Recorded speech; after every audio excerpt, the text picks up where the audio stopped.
You have 6 minutes. Thank you, Laska here. Look, I'd like to welcome Minister Fitzgerald back to the House today, and I too am delighted, pleased to speak on the bill before the House on the Irish Human Rights Equality Commission bill. Firstly, I would like to acknowledge the hard work of the Irish Human Rights Commission and the Equality Authority, who have collectively ensured that equality, human dignity and human rights are at the heart of the ethos, legislation and policy in our state. As we know, it was formed following the Good Friday Agreement. The Irish Human Rights Commission was established under the Human Rights Commission Act in 2000, while similarly the Northern Ireland Human Rights Commission was established. As a member of the United Nations since 1955, the Irish state has been a long-standing advocate of human rights and international peacekeeping. The Irish Human Rights Commission has also been recognised internationally for its autonomy from the state, its commitment to and credible reporting on human rights. The Irish Human Rights Commission received an A accreditation rating from the National Human Rights Institutions Forum under the auspices of the United Nations, which is a fantastic achievement. It also demonstrates the autonomous nature of the Commission under the Paris Principles, the informal set of rules created by the United Nations. Similarly, the Equality Authority was established in 1999, formally the Employment Equality Agency, and it has worked tirelessly to eliminate discrimination in our society, which unfortunately still does exist. The Equality Authority has highlighted and subsequently worked to eradicate discrimination in employment law, parental leave policy, and it has worked towards the promotion of equality for carers and equality in policies affecting people with disabilities.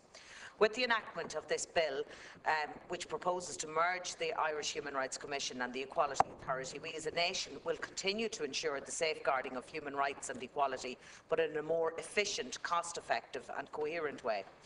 Since the coalition government took office in 2011 in the wake of the banking collapse from the previous years, one of the priorities of this government was, in the programme for government, was to reduce the number of public bodies.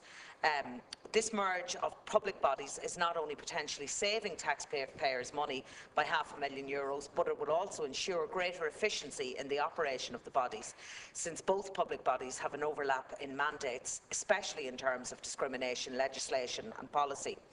The new Commission, I believe, will be able to provide and formulate policy and legislation in a more integrated way, therefore making it easy for people to navigate the system and ensuring greater efficiency in the output of policy and legislation.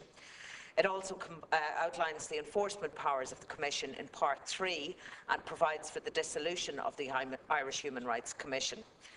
The bill also proposes amendments to the European Convention of Human Rights Act in Part 5, whereby providing for the rights to compensation who believes their freedom is deprived by a judicial error in breach of Article 5 of the Convention, which I feel is a very welcome measure. In 2007, the UK government enacted legislation to merge a more cumbersome number of public bodies than what we are proposing. The UK government legislated to amalgamate the Commission for Racial Equality, the Disability Rights Commission and the Equal Opportunities Commission, three bodies, to form one body, the Equality and Human Rights Commission. This merger was successful, and it is in following these legislative footsteps which is where we find ourselves today. However, I am aware of the concerns, and I am disappointed that Fianna Fáil intend to oppose the bill. I am aware of the concerns raised by the parts of the bill, especially about the two definitions of human rights and its implications, which are present in Part 1 and Part 3. This inconsistency necessitates for human rights in question by the newly formed Commission to be agreed to by force of law in the state. In other words, legislative rights to be considered by the Commission need to be enshrined in the Constitution, European Convention on Human Rights and existing equality legislation. The bill also proposes to introduce a positive duty on public bodies, which is reflective of a commitment made by the government under the Programme for National Recovery.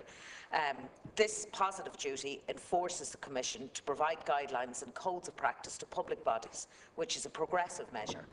This ensures greater transparency in the governing bodies of public bodies, which is a human rights and equality-centred approach. The powers of inquiry for the new Commission are in fact greater than the previous powers of inquiry of the Equality Authority, which is a very notable and welcome measure by the Government in this bill. It ensures that the autonomous nature of the Commission is maintained and what is proposed is indeed a Commission independent of the Government. The enforcement powers as outlined in this bill for the Commission ensure that the newly formed Commission will maintain the A rating received by the United Nations body which oversees the independence of human rights-based commissions internationally. I appreciate that the logistics of this bill entail changes and a transitional process for both public bodies in terms of staff management. The amalgamation of mandates, powers and the body of work will need to be agreed and teased out. However, I believe that in time the newly formed Commission will overcome the immediate obstacles to ensure that our nation has an independent, cohesive Commission. A Commission legislated to strengthen and to voice the human rights and equal rights of the Irish people for a more equal present and a fairer future. Thank you. Thank you very much, Senator.